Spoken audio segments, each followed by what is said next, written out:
On the air in The War of the Worlds by H.G. Wells. Ladies and gentlemen, we interrupt our program of dance music to bring you a special bulletin. Reports observing several explosions of incandescent gas occurring at regular intervals on the planet Mars. It is reported that at 8:50 p.m., a huge flaming object, believed to be a meteorite, fell on a farm in the neighborhood of Grover's Mill, New Jersey. I have a grave announcement to make. Those strange beings who landed in the Jersey farmlands tonight are the vanguard of an invading army from the planet Mars. I shall not try to conceal the gravity of the smoke's spreading faster. It's Times Square. People are trying to run away from it, but it's no use. They're falling like flies. People were yelling in the streets, the world is coming to an end. We're being attacked by Mars. They were getting into their cars and driving towards the George Washington Bridge, trying to escape a Martian invasion. Can you believe it? But I remember running in the street because we saw everybody else out in the street. It would strain, you would think, the credulity of a 12-year-old. People just were so naive at the time that they thought, good heavens, this is true. It was out of control. The whole thing was scary. You know, those memories I've got from some of the old-time radio veterans were just precious. They were so kind with their time, and those memories, these memories are 70 years ago, and they're still very vivid to them. And then, of course, Voices Frighten Us with the lessons learned from the War of the World. And just doing this regular radio show, trying to find a way to adapt this H.G. Wells classic, and there were unintended consequences. And why not do it on Halloween night 1938, right?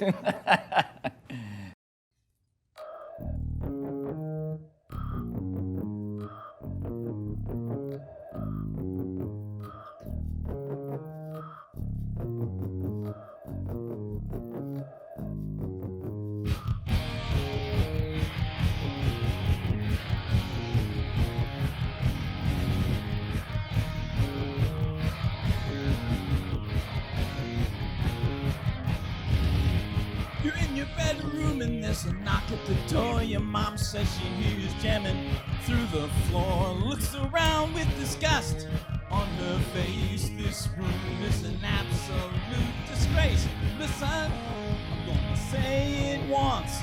Clean up this funky space.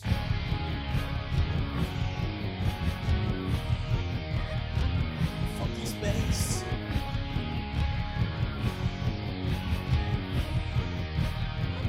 Funky space. Funky space.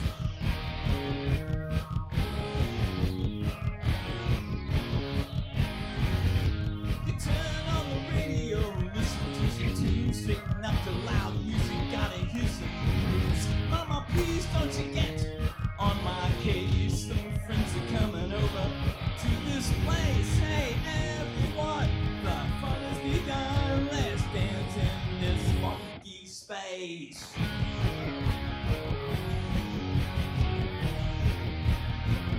Funky space.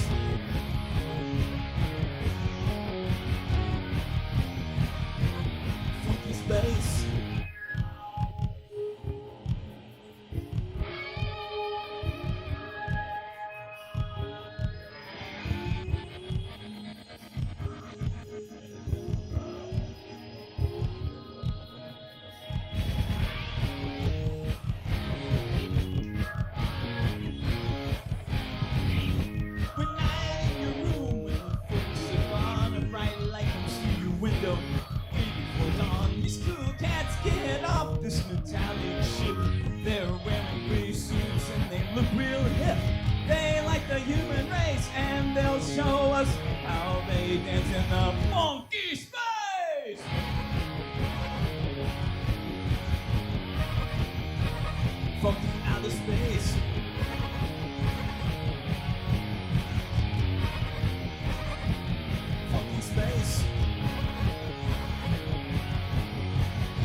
We now return you to your regular scheduled program.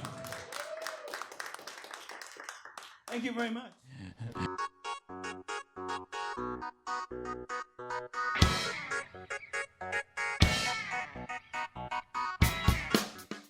Hello, this is Nowman, and I am at the location of at least 100 films and TV show episodes over a 100-year period in the Hollywood Hills. This is actually called the Bronson Cave, named after a street that's not too far away.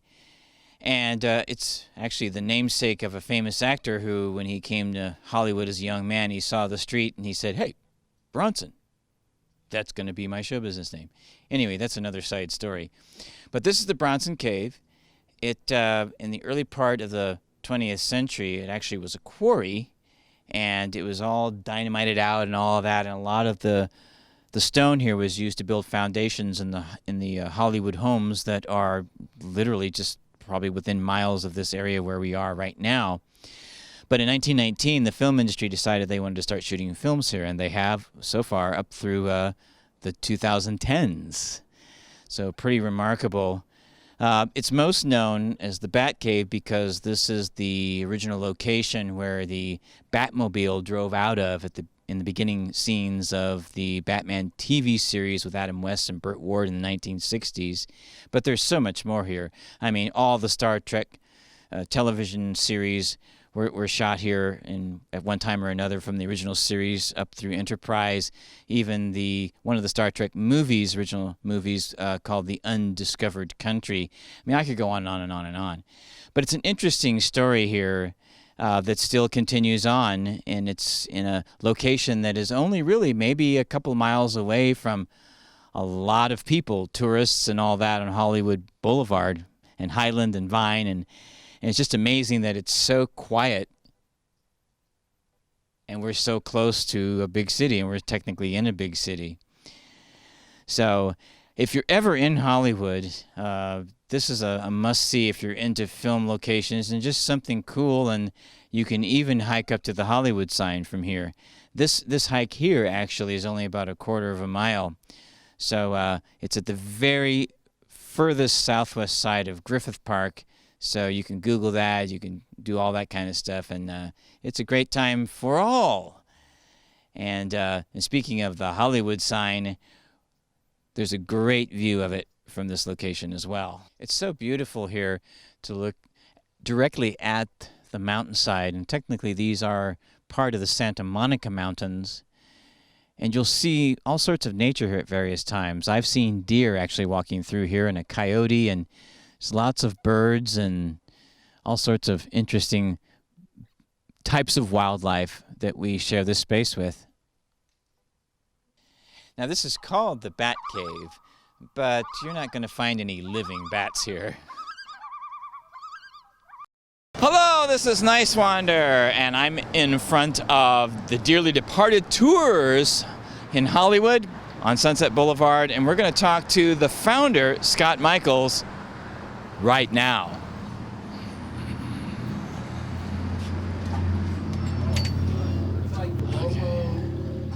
I am here in Hollywood at the Dearly Departed Tours with founder Scott Michaels.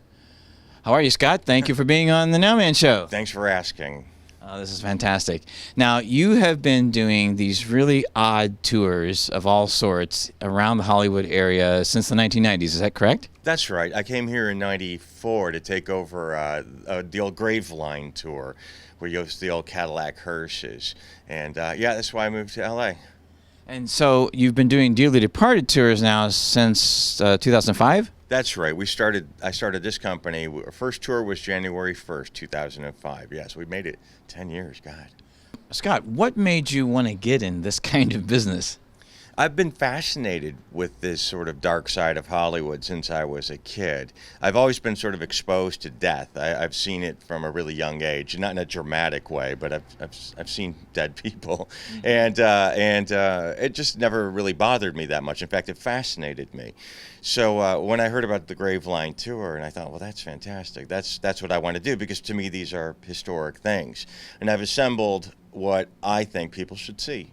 I say anything I do, any tour I offer, anything I sell in my shop, anything I show in my shop are things that interest me, things that I would buy, things that I would do. So it's sort of, that's how I judge it. It's probably a very selfish way to do it, but it makes me believe in what I offer. Fantastic. But there's different types of tours that you do though. Let's run those down. Can you run those down for me real quick? Well, our standard Dearly Departed tour, which is what we're pretty well known for, and that's a lighthearted look at the dark side of Hollywood. So it's about 3 hours, about 70 different locations where mostly terrible things happen. But since it is the history tour, we go into a bit of the history of Hollywood, and we stop at the cemetery to say hello to Marilyn Monroe and Dean Martin. The Helter Skelter tour I started about 7 or 8 years ago, devoted strictly to the Tate LaBianca murders, more famously known as the Manson murders, and that goes out on Saturday mornings. And it's a retracing the killers' their steps after the murders, where they hosed off in the driveway and where they threw the clothes off the cliff, as well as where the victims used to live and work and hang out. So it's a pretty, I think, balanced story for considering it so horrific. We offer a movie locations tour, and we offer lots of things. We have a tour that we do with a couple of celebrities. Alison Arngrim from Little House on the Prairie hosts a tour. Bridget Marquardt from The Girls Next Door hosts a tour with us. So it's just a mishmash of all sorts of things. So there's something for everyone that likes a historical tour of Hollywood that's a little offbeat. Well, yeah. Again, it's Hollywood is an odd place, and we're not very reverential, Although it is history and we respect the people, we will go for a cheap joke too. And I think that's why locals like us as well, because we're not, oohing and ahhing over somebody's hedges. But this is the real deal. These are the street corners, the restaurants where they had the Last Suppers, where these things that we've all read about and heard about for decades, where they actually happen. So it's history, but it's not like, Civil War history. It's the fun kind. Exactly, and a lot of people like history. So Scott, let's take a look at some of the memorabilia that you have around the gallery here. How long has this gallery been open? We opened here about 3.5, almost 4 years ago now on Sunset Boulevard. But all these items in the shop are things I've been collecting over the years, mostly having to do with awful events. Although there are some nice things in here that have been loaned to us, Marilyn Monroe's cake pan and a telephone bill, and my little friend Sadie's costume from the Rocky Horror Picture Show. But also we have, a piece of Sharon Tate's fireplace and a tile from the pool that Brian Jones of the Rolling Stones drowned in. So let's take a look at that stuff. All right, let's go. And what, this is a rock from the Sharon Tate Polanski place? That's right, yeah. They destroyed the house in 1993. And I went up there and I call it liberated a large portion of the fireplace. Really? Wow. And it's here because it's history. Again, I don't have millions of dollars to save a house or a restaurant or a hotel that's been torn down, but I can hop a fence and grab a brick from it, and that way everyone can see it. It may be, to some people, it's just a lot of junk, but to me, it's more important than that. It's a piece of history. That's fantastic. What else do we have here? Well, there are other things like funeral flowers. This is a restaurant menu from Mezzaluna where Nicole Simpson had her last supper. Oh, wow. This photograph of Rock Hudson standing by the bed that he died in. He died in 1985 in this bed. Now, this bedpost that you see right there is this bedpost. Oh, wow. Wow. And it's all sorts of things. A piece of John Denver's airplane that disintegrated when it hit the ocean. Wow. A tile from the pool that Brian Jones drowned in, who founded the Rolling Stones in 1969. He drowned in the pool in England, and that's a piece of it. These items were donated to me. These were in Jean Harlow's dressing room when she died in 1936. Wow. And one of my favorite pieces is the pink suitcase. Ah, the pink suitcase, which is? Jane Mansfield's. She packed this the night she was killed. This was in the accident that killed her in 1967. So this was in the car? This was in the car. And there's in this little heart-shaped box, you could see, that's some of the glass from the windshield. That is all that's left of the heart-shaped swimming pool. There's some pink bricks from the house when they tore it down. And right below that is a lock of Manson's hair that somebody sent me recently. Wow, that's bizarre. It runs all over the place in here. But yeah, upstairs, downstairs, I have Karen Carpenter's bathroom sink, a piece of the Hindenburg Oh, a piece of the Hindenburg? Carol Lombard's plane crash. It's all over the place in here. So there's all sorts of weird things banging around here at nighttime. And this is an outfit here from a friend of yours who was in the cast of the Rocky Horror Picture Show. That's right. Yeah, Sadie Corey. She was 4'2". She was the smallest of the Transylvanians that did the time warp, and she and I became very good friends. I lived in England for several years, and I co-wrote this book about Rocky, and I became friends with a lot of people that made the movie, and Sadie was my best friend. And you know, actually, of course, we're going to be showing this at a different time, but actually on this day, I think it's NBC is airing a reunion of the original cast of Rocky Horror this morning. I found that this morning, and all those people were terrific to me. Every one of them gave me an interview for my book, and just a nice group of people. It was an honor. I spent most of my childhood with these people, or my teens, so it's a real honor to give them tribute when I did that. And it's been, 50 years now, I believe. 40 for the film, and the show came out 42 years ago. Wow. So we're coming up on a 50. Wow, that's amazing. That's amazing. Well, thank you so much, Scott. This is Niswander and the Nowman Show with Scott Michaels from Dearly Departed Tours, and you're watching the Nowman Show. Now, you do tours all year long, like... the ghost tour that we offer. Yeah, we started that about a year ago, and it runs all year round on Saturday nights. And it's a walking tour of Hollywood, but instead of one of those paranormal tours where you're getting meters and things like that, it's hosted by The Undertaker with a big top hat and a Victorian veil and a candelabra walking through the streets of Hollywood. And it's really fun. It's more of a Ghost and Mr. Chicken sort of experience, or the Haunted Mansion sort of a thing. It's just good fun. They're real ghost stories, and I wouldn't hire somebody that would make it annoying. He's just good fun. That sounds great. And what do you have to say, Marilyn? Oh, it's Scarolyn Monroe. All right, don't you just love it? So I write about filming locations, and I started it in November of 2007. So a ways back now, and I cover filming locations mainly in Los Angeles, but when I go on vacation to Hawaii or New York, I will write about those locations too. And there are film locations there in Hawaii too. Yep. I've been to some of them. Yep. When did you first get interested in finding locations? When I was little, I grew up in San Francisco, so I felt really far removed from Hollywood, but I was always obsessed with the movie industry and behind the scenes. The Gamble House. This is probably one of the most famous locations in Pasadena right here. Right. It's famous architecturally, for one thing, because it's the Green and Green brothers who designed it. But Doc Brown's house from Back to the Future. Yeah, we all remember that, like the front door. And, and the garage where his workshop was. Yes, just exactly. Next door, yeah. All of that's right there. And only the outside was actually used in Back to the Future. The inside is another Green and Green house called the Blacker House, and it's also in Pasadena. Oh, wow. Yeah. For people that are fans of Michael Jackson, what is this? The Thriller house. Wow. It's the house he runs up into. Does it still look like that? Yeah, this is a pretty recent picture. It's been under renovation since I moved to LA in 2000. I mean, I visited it that year and it looked like that. So, yeah, it's still very much a haunted looking house. Did they shoot the internal, that was in a That was all on a soundstage, so it was only the exterior. Wow. But you see him, he runs up the steps and she runs up scared of the zombie Michael, and then he follows her with all the zombies. That's fantastic. And what is this? This is where they filmed the zombie dance in Thriller. Wow. That's fantastic. Yeah, and you can still go there today and see, and isn't the side of the wall there still visible in the video? It's exactly the same. I mean, nothing has changed. It's frozen in time. It's so exciting. In Boyle Heights, right? Yeah. Wow, cool. It's just in kind of like an industrial warehouse area. And when I went, I was, of course, recreating all of them. Of course. Who wouldn't How do that, can you right? not? And all the workers, they had like no clue that they're somewhere historic, and they're looking at us like, what are you doing? Wow. It's like Thriller was shot here. Wow. Hi, I'm from Las Vegas, Nevada. That's my hometown. Know what I'm talking about, Oh, what a crazy world we live in. I don't have to go into detail about that, right? There's so much craziness going on right now. But you know what?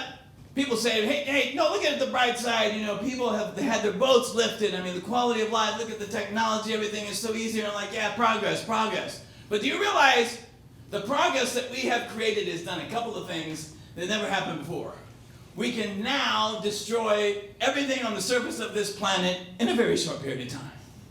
And also, we've polluted waterways, the land, and the air like never before. Yeah, progress.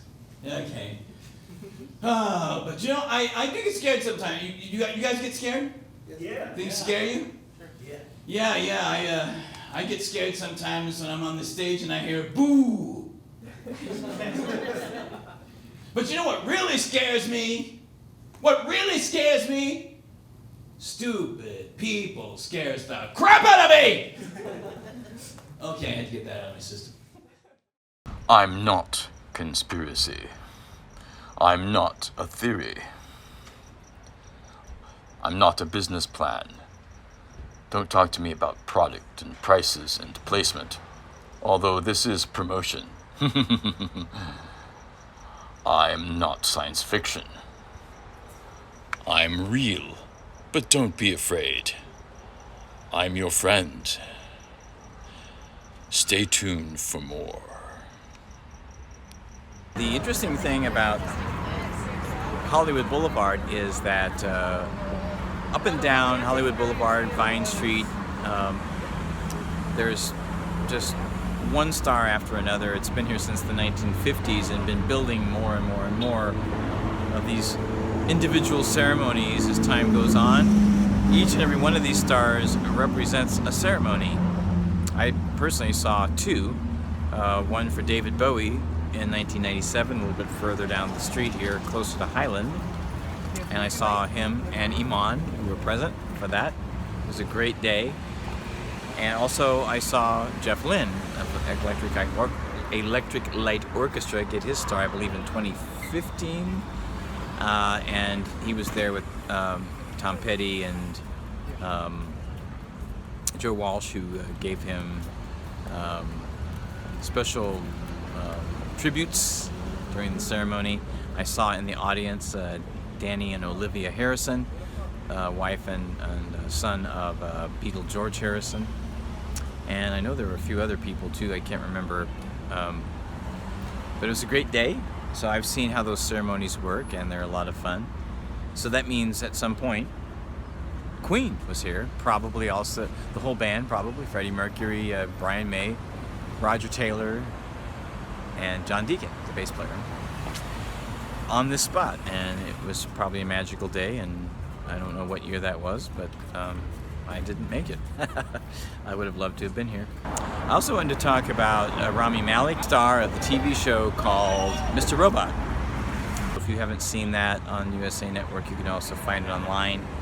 It's a great, great show that puts together fictitious storyline with some real-time things going on currently in society. It addresses income inequality, technology, surveillance, all kinds of relevant issues in a very interesting way. A lot of interesting plot twists and characters, great script, great music soundtrack, including the electronic theme song of Mac Quayle, plus music from all eras, all the way back to Beethoven, jazz, R&B, classic rock, 80s rock, modern alternative rock, hip hop and rap, and there's all kinds of great stuff. Anyway, such a well-produced show. Highly recommend it, Mr. Robot, starring, again, Rami Malek, who's also the star of Bohemian Rhapsody, the movie about Queen. This is Niswander at the Queen Star. Alexa, do you know Siri? Only by reputation. Ah. And Alexa, what would that reputation be? Sorry, I don't know that one.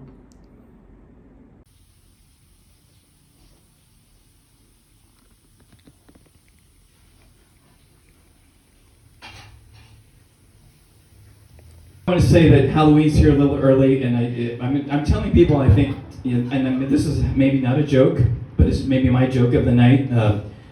If you're gonna wear a mask, make sure you can breathe. Here at the Doodah Parade. Hello, this is Niswander. I hope you're having a great time. We are. This is hilarious. It's a lot of fun, great people. So what do we got now? Oh, it's the Mystery Lady. How are you? Oh, I see. And now here's a guy that has been in the Doodah Parade for 25 years now. Signor Gracho. Viva Doodah!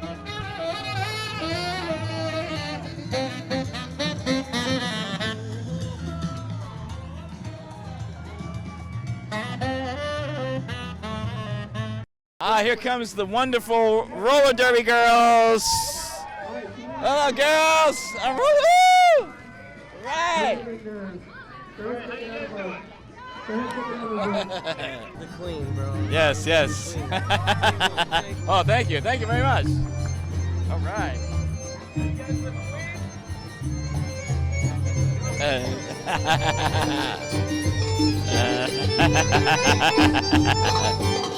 Good to see you. It's Count Smokula and Swami from El Monte over here. Hey, this is Howdy Krishna on the Nowman Show. Howdy to you. Yeah, and Oklahoma's gonna go all the way. Yeah. In the 25th year of Americans with Disabilities Act. That is awesome. And you know, all of this wouldn't have happened had it not been for over 100 bills in the 1930s and 40s that we now call the New Deal. And we do like the New Deal. World champion whistler Carol Ann Kaufman, the whistling diva. How are you?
Let's talk about income inequality. What do you have to say about that? Bryn, you have a lot to say about that, right?